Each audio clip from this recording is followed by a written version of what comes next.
दशकं 50 वत्सासुरबकासुरयोः वधः। तरलमधुकृद्वृन्दे वृन्दावनेतमनोहरे पशुपशिशुभिः साकं वत्सानुपालनलोलुपः हलधरसको देव श्रीमन्विचेरितधारयन् गवलमुरलीवेत्रं नेत्राभिरामतनुद्युतिः विहितजगति रक्षं लक्ष्मीकराम्बुजलालितं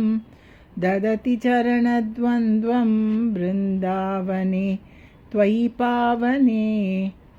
किमिव न बभो सम्पत् सम्पूरितं तरुवल्लरी सलिलधरणी गोत्रक्षेत्रादिकं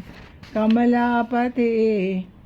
विलसदुलपे कान्तारान्ते समीरणशीतले विपुलयमुनातीरे गोवर्धनाचलमूर्धसु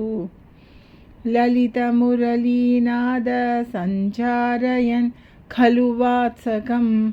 क्वचन दिवसे दैत्यं वत्साकृतिं त्वमुदैक्षताः रभसविलसत्पुच्छं विच्छायतोऽस्य विलोकयन् किमपि वलितस्कन्दं रन्ध्रप्रतीक्षम् उदीक्षितं तमतचरणे बिभ्रद्विभ्रामयन् मुहुरुच्चकैः कुहचन महावृक्षे चिक्षेपितक्षतजीवितं निपतति महादैत्ये जात्या दुरात्मनि तत्क्षणं निपतनजवक्षुण्ण क्षोणीरुह शतकानने दिवि परिमिलद्वृन्दारका कुसुमोत्करैः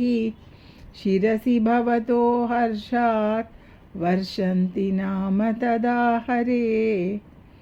सुरबिलतमा मूर्धन्यूर्ध्वं कुतः कुसुमावली निपतति तवेत्युक्तः बालैः सहेलमुदैरयः झटिति धनुजक्षेपेणोर्ध्वं गतस्तरुमण्डलात् कुसुमनिकरः सोऽयं नूनं समेति शनैरिति क्वचन दिवसे भूयस्तरे परुषातपे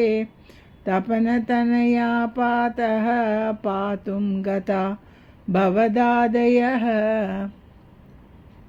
चलितगरुतं प्रेक्षाम् आसुर्बकं खलु विस्मृतं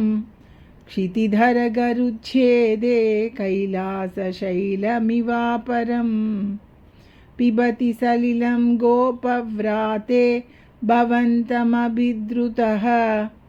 स किल निखिलन् अग्निप्रख्यं पुनर्धृतम् उद्वमन् दलयितुम् अगात्रोट्याः कोट्या तदाशु भवान् विभो खलजनभिदा चुञ्चु प्रगृह्य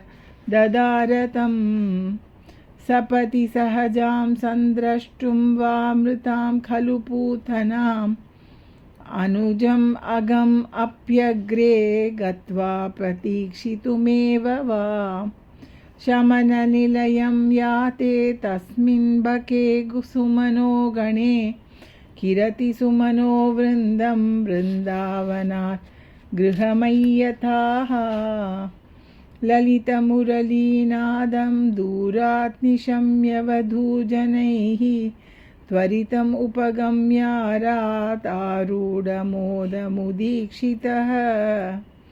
जनितजननी नन्दानन्दः समीरणमन्दिर